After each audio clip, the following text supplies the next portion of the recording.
আসসালামু আলাইকুম প্রিয় দর্শক, দেখেন এখন বাজে 9টা 40 মিনিট। এখন নাস্তা আসছে, এখন নাস্তা খাবো। দেখি ড্রাইভারদের জন্য কি নাস্তা দিয়েছে মহাজন। নাস্তা খোলা হচ্ছে, দেখি কি অবস্থা, কি দিয়েছে আজকে। আর কোথায় খাচ্ছি এটা তো দেখতেছেন আপনারা, কত সুন্দর এই জায়গার নিচে খাওয়া দাওয়া করতেছি।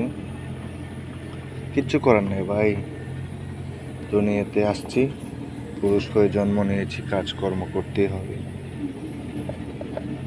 দেখি কি দিয়েছে আজকে। মাশাআল্লাহ, এক নম্বরে হইল আলুর ভর্তা। হয়তো এটা স্ন্যাপ ক্যামেরা দিয়ে ভিডিও করা হচ্ছে, সেই কারণে আলুর কালারটা হয়ে গেছে নীল। এখন আমরা দেখব বাড়ির মধ্যে কি দিয়েছে। এর মধ্যে ডাউল। এই হলো ভাই ড্রাইভারদের জীবন, ড্রাইভারদের কষ্ট কেউ বুঝে না। এই সমস্ত কন্টেন্ট পেতে হলে অবশ্যই চ্যানেলটি সাবস্ক্রাইব করবেন। ধন্যবাদ।